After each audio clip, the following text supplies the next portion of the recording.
My name's Ilse, I'm a single foster carer and I've been fostering for almost 9 years. I think you have to be a bit nuts and a bit bonkers, as we always say.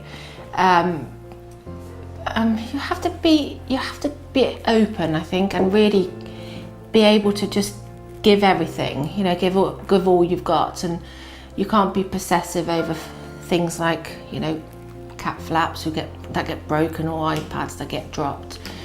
And you have to be very patient, extremely patient, and fun. We have a lot of fun in this house. Your children, your family has to be completely involved. I think that's the most important bit. She does a lot of the entertaining and making the children feel welcome when they first move in. And she's a great role model as well, which I think is super important. They become so ingrained in your whole family life that, one day they walk in as strangers and before you know it, they live here and they know where to get a cup from and they know how to get their own cereal, or they just know this house like it's their own. And that's that moment you think, oh wow, and when did you stop being a stranger and becoming a complete part of this family? Those are the really good moments. I like working for the local authority. I think it's quite personal. I like the support I get from my social worker.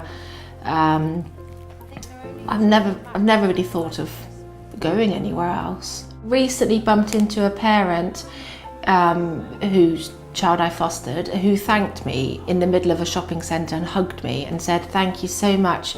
Thank you so much for looking after them." And that was the moment where you think, that was all completely worth it. That really made my day. The benefits are sometimes quite subtle, like for example, when I bumped into that mum who gave me a hug. Those moments are really special because sometimes birth parents can find it really hard to see their children being parented by foster carers.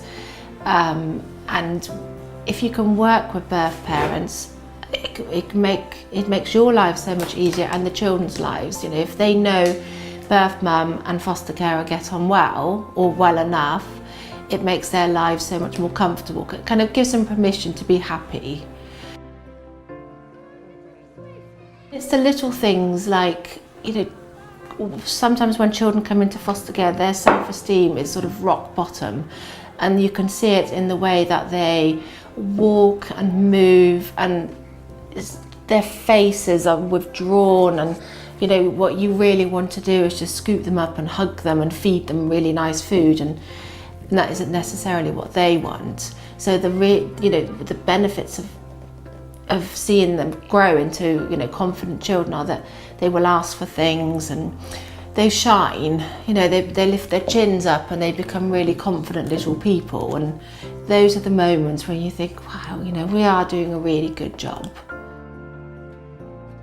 When foster children first arrive, the way to make them feel welcome to your home is you might play games with them so they slowly feel more welcome. And just if they're shy, just make them laugh. It always works.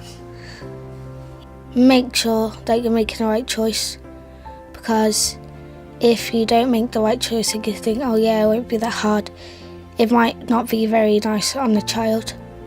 And if you are, make sure you're loving them and make sure that you're treating them nicely. The good thing about having other foster children in the family is that if they're feeling sad about things, you can relate to them and comfort them and say that it's not all bad, better things will come your way and stuff.